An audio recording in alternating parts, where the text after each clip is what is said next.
So another thing about AWS is that there's no lack of ambition. If you have the ambition to move to a different part of the business or you want to try a different role, there's no limitations from AWS. You're encouraged to experience that. Hi, I'm Constance. One thing I love about AWS is that it's sort of like a collection of startups. And within those startups, you've got some incredibly ambitious, positive, and talented people all working on a wide variety of projects. And I think positivity and ambition are rewarded here. Regardless of where you come from, if you have a vision, you can make it happen. And AWS can give you the tools to do this. So this week, I wanted to chat to someone who's made things happen with a great mindset and a little sprinkling of AWS magic. You're listening to Here at AWS.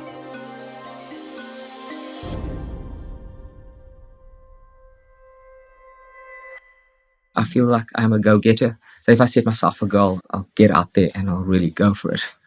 This is Mark. I am a solutions architect manager at AWS. So I look after a group of solutions architects in Dublin, Ireland. I really enjoy this solutions architecture management role. And the reason why, because you still have to have that technical expertise. There's certain situations where I still speak to customers. But at the same time, I help flex their people management side of things as well. I actually started at AWS as a solutions architect. I did a solutions architect role there. And then I did that for about a year. Then I moved on to the startup organization. It was like a new organization that was kind of like being built in Ireland. So I decided to join that organization. And I moved over and I was a solutions architect there for 2.5 years before I got the call from a previous manager saying, look, the team's grown. I need someone to come and help me manage the team now. We spoke about this when you first started. So kind of like I reapplied back at my old team. So I'm there again. Moving from France to the UK, I've experienced the culture shock you get from moving to a new country. It's all new sights, new smells, new people. It was a big change and something lots of people in our global workforce experience. But Mark has experienced change in a way I find hard to comprehend. Growing up, he lived through a truly dark period of his home country's history. I'm originally from Cape Town in South Africa. I actually grew up during the apartheid era. So that was where the government actually took all non-whites and they essentially took away anyone that had homes and land. So my family's home and land was actually taken away from them and we were shipped off to the Cape Flats where I grew up. A lot of people grew up in extreme poverty. The education system wasn't great and there was a lot of challenges growing up in South Africa. But I mean, thankfully, both my brothers and I didn't succumb to what we were given in life. My mother always pushed us to go beyond that. I can actually remember scenes of growing up when we were in our teens, when we were in high school. We had to travel by bus to school. And as I said, this was in the middle of the apartheid era when there was lots of protests going on. So on our way home, the bus wouldn't go into the area because there was protests. The bus would be stoned or burnt or whatever. So they would stop and we would have to do an 8-kilometer walk all the way home. So you'd have to walk 8 kilometers to get on because there's no transport now. But at the same time, there's protests and the police are shooting tear gas, they're shooting rubber bullets. So you got to walk and dodge all of this. But at the same time, it was an education, right? And I remember the challenges we faced. That when we were at school, we were being encouraged by the teachers. No, as soon as you finish school, you've got to go off and get a job just so that you can support your family, right? That's what everyone does. That's what you have to do. But very early on in my life, I had this dream of becoming an engineer. And I said, no, I'm not going to do that. I can even remember a scene when I was in high school. We were sitting in the classroom and the protests had started going on outside, probably about 500 meters away from our school. And the teachers stopped the lessons and they said, right, we've got to go outside. There's protests going on. We should be joining the protest. And I remember arguing with the teacher and saying, how does that help me? Like, why don't we first finish the lesson and then we go outside and do that? And the teacher's like, no, but this is a gutty education. But I'm like, but it's the only education I can get. Wow, and how old were you? It would have been about 15, 16. Between 1948 and 1994, apartheid cut a deep wound in South Africa. It's one that's still there today, and Mark lived through it. But as a young man, he had dreams of a different life. Probably when I was about 12 or 13, I decided I want to be an engineer. So that was my big dream and that was my big goal. And thank goodness for my mom, because we were very limited in the schools that we could go to, but she found a school that was technical so we could follow that dream. And there I remember tinkering with things like building little alarms or a little amplifier where you could connect speakers, have your own little radio. So that was my first foray into electronics and like really getting into technology. And that just reinforced what I wanted to do. I wanted to be an engineer. And I was also the very first person in my family to actually graduate from a university or a college. Wow, that's amazing. It's funny. I think we can all remember a moment in childhood where we found a hobby that we obsessed over. There's that moment as a child where you find something that you have to keep doing. So, where did that lead Mark? So I started out as an electrical engineer. That was my passion. I wanted to do that. But while doing that, I realized that I actually enjoyed software development. So I became a software engineer and I worked in the financial industry in South Africa for quite some time. The very first startup that I joined, that was all the way back in 2000. We built the very first online only bank in Africa. I remember I was the second developer there, and the two of us built that from scratch, which was pretty amazing. And so my journey started through the software development world. And that very first startup is also where I met a group of friends that we later, in our careers, founded a software development company. So I was a co founder of a software development company there, where I had various roles from team leads to software development manager. I was also head of architecture and technology there, and I was also the CTO and spent 12 years there. Now, you're probably wondering, where does AWS fit into this story? Well, Mark needed to take the next step. And then I decided I want something bigger. And I decided to join AWS. I mean, the largest cloud technology company in the world. And it made sense that that was our next option. I was actually speaking to a friend in London. So I had been working with someone in South Africa, and he had made the move from South Africa and he was living in London. And I contacted him and I said, look, we're looking at kind of like moving out of South Africa, interested in some roles. And then he's like, why don't you just reach out to AWS? You know, you've got all the skill sets for it. Just apply and see what they have. There's roles available in Ireland and in London. I said, okay, right, well, we're really interested in going to Ireland. So I explored it further. But what really interested me, what caught my attention at AWS was the culture and like the leadership principles. Because building our own company, we also were looking at those types of things. And like it really attracted me because there were similar values there.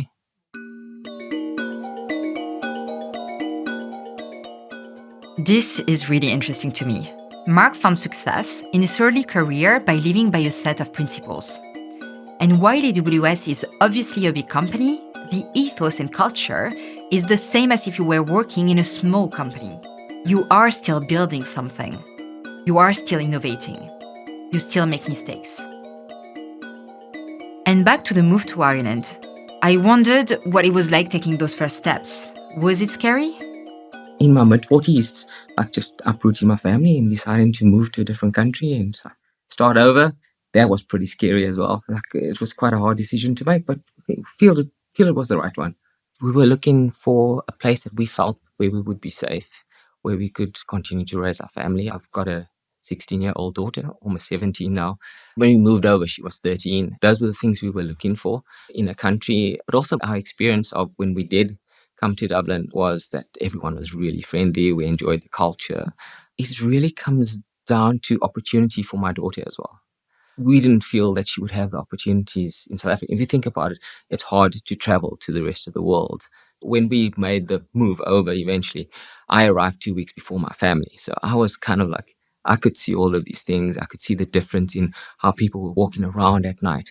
And I remember the day they arrived late. I said, do you feel like going for a walk outside? Like, do you want to go and look around in the area? And they said to me, no, but you can't do that. It's too late. And I was like, no, come with me. You just come and see. And they were quite shocked because it was summer, so it was still fairly light. And there was people walking around. I also wanted to ask Mark about support available to him as a new hire. How can AWS help you get on your feet? The team that I joined were very accommodating. They understood that I was new to the country. They understood that there was going to be challenges. There was things that I would learn. I mean, it's not all roses in Ireland. Of course, any country has its problems. Housing is a problem in Ireland. So for the first few months, we really struggled. We got help by Amazon. They gave us a temporary rental for the first month. And I remember I had to extend that by an extra 2 weeks because we still hadn't found a rental. My manager was very accommodating, saying, no, look, if you need to just run off and go look at homes so that you can find a rental, absolutely do that, because we know you can't go look at it after work because most of them don't allow you to do that. So I really can't complain about joining the team. And I think the other thing was, like, we were quite a small, intimate team at the time. The team has grown phenomenally since then, but we were only 4 essays at the time. So it was like, we were really quite an intimate team. It was nice to get to know people that way. I think it's comforting to know that there is support there. A core principle of working at AWS is giving employees the ability to do their best work. But AWS is not just about employees' personal career path. As Mark says, a huge part of working here is social responsibility. Being successful at AWS is about passing on the baton as well. So I wanted to ask what Mark has been doing to pass on what he's learned. One of the things that I participated in last year was Get IT, helping out with the schools. So what we're doing with Get IT is we actually go out to the schools and kind of like encourage students to explore a future in technology. I also work in communities in Dublin. So we've got an In Communities Dublin.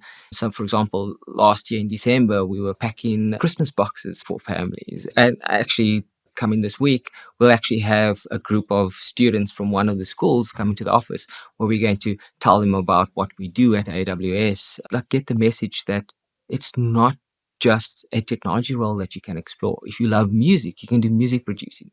We've got a game tech section. You can do graphics for that.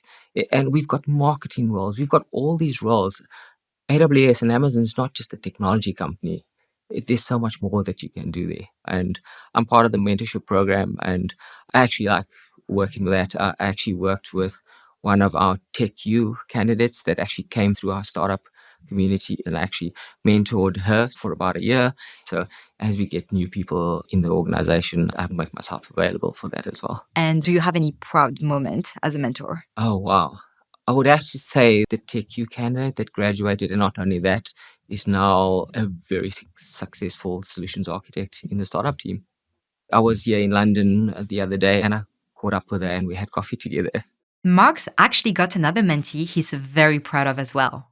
She's a bit closer to home though. Ongoing proud moment for me would obviously be my daughter, who's actually exploring a career in engineering. She's currently in her second last year of high school.